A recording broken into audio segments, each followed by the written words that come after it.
Welcome back to our channel. Hello అండి. ఇటువంటి పెద్ద పెద్ద ఇయర్ రింగ్స్ పెట్టుకోవాలనుకుంటే మనకి చాలా భయమేస్తుంది. ఎందుకంటే చెవులు ఎక్కడ సాగిపోతాయో అని. అలాగే చెవి రంధ్రాలు ఎక్కువగా సాగిపోయిన వాళ్ళు ఇటువంటి ఇయర్ రింగ్స్ పెట్టుకోవాలంటే అసలు పెట్టుకోలేరు కదా. ఈ చిన్న చిట్కాను పాటించండి, మన చెవి రంధ్రాలు సాగవు. అలాగే సాగిన వాళ్ళు కూడా చాలా చక్కగా ఈ టిప్ ద్వారా చెవికి అతుక్కొని ఉంటాయి, మనం ఎంత పెద్ద ఇయర్ రింగ్స్ పెట్టుకున్నా కానీ.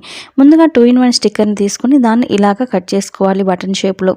తర్వాత చెవికి మన కమ్మ పెట్టుకొని తర్వాత బ్యాక్ సైడ్ నుంచి ఇలాగ 2-in-1 స్టిక్కర్ని పెట్టుకొని తర్వాత మనకి వెనుక బటన్ ఉంటుంది కదా, అది పెట్టుకున్నామంటే మనకి ఎంత పెద్ద చెవి రంధ్రమైనా సరే అస్సలు సాగిపోదండి. అలాగే మన చెవులు సాగిపోకుండా ఉంటాయి. పెద్ద పెద్ద రంధ్రాలు పడిన వాళ్ళు కూడా చక్కగా ఇటువంటి ఇయర్ రింగ్స్ని ఈ టిప్ ద్వారా పెట్టుకోవచ్చు.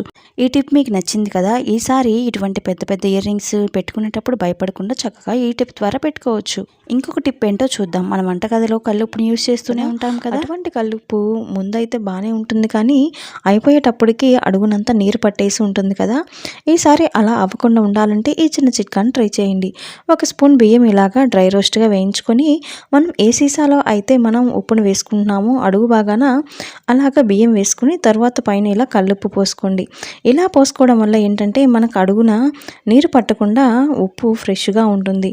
చూసారా, ఈ టిప్ అయితే మనందరికీ చాలా బాగా యూస్ అవుతుంది. అన్నట్టు ఉప్పుని అలాగా ప్లాస్టిక్ వాటిలో కాకుండా ఇలాగ గాజు వాటిలో పెట్టుకోండి. అలాగే స్పూన్స్ కూడా వుడెన్ స్పూన్స్ వాడితే వుడెన్ స్పూన్స్ని వాడటం వల్ల మన ఆరోగ్యానికి చాలా మంచిదండి. ఉప్పులో ఎప్పుడైనా ప్లాస్టిక్ అలాంటివి కాకుండా ఈసారి ఇలాగ గాజు వాటిలో స్టోర్ చేసుకొని అలాగే స్పూన్స్ కూడా వుడెన్ స్పూన్స్ని ఇలా వేరు చేసుకుందాం. అలాగే ఉప్పు తొందరగా నీరు పట్టకుండా ఈ టిప్ ద్వారా చక్కగా మనం ఈసారి ఉప్పుని ఇలా స్టోర్ చేసుకుందాం. అలాగే మనకు ఉపయోగపడే ఇంకో మంచి టిప్, క్లాత్ మీద ఏదైనా షర్ట్ల మీద ఇంకు మరకలు కానీ ఇంకు పెన్ను గీతలు కానీ ఇలా పడినాయి అంటే ఏం చేయాలో అర్థం కాదు. ఎంత చేసినా ఆ మరకలు పోనే పోవు.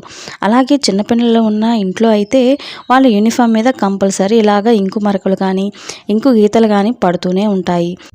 అలాగే పెద్దవాళ్ళకైతే పెన్ను జేబులో పెట్టుకుంటూ ఉంటారు కదా, అటువంటప్పుడు పెన్ను ఒక్కోసారి కక్కేసి షర్ట్ అంతా ఖరాబ్ అయిపోతుంది. ఆ షర్ట్ ఏం చేయాలో మనకు అర్థం కాదు.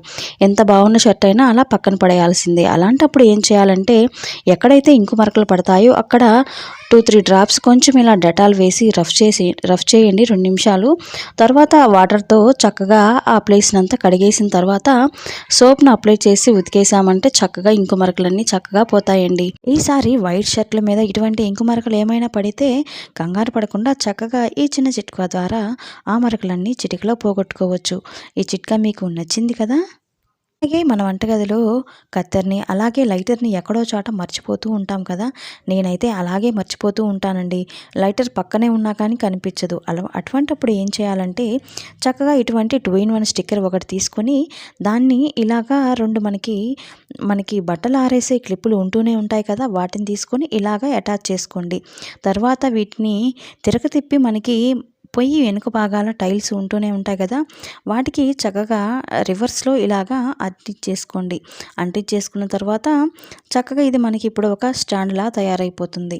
మన పని అయిపోగానే చక్కగా ఇటువంటి ఎదురుగానే ఇలాగ లైటర్ని పెట్టుకున్నామంటే మనం ప్రతిసారి ఎత్తుక్కోకుండా సరిపోతుంది. అలాగే కత్తెరని కూడా ఇలా హ్యాంగ్ చేసుకున్నామంటే మనం వంటగదిలో టైం చాలా బాగా సేవ్ అవుతుంది.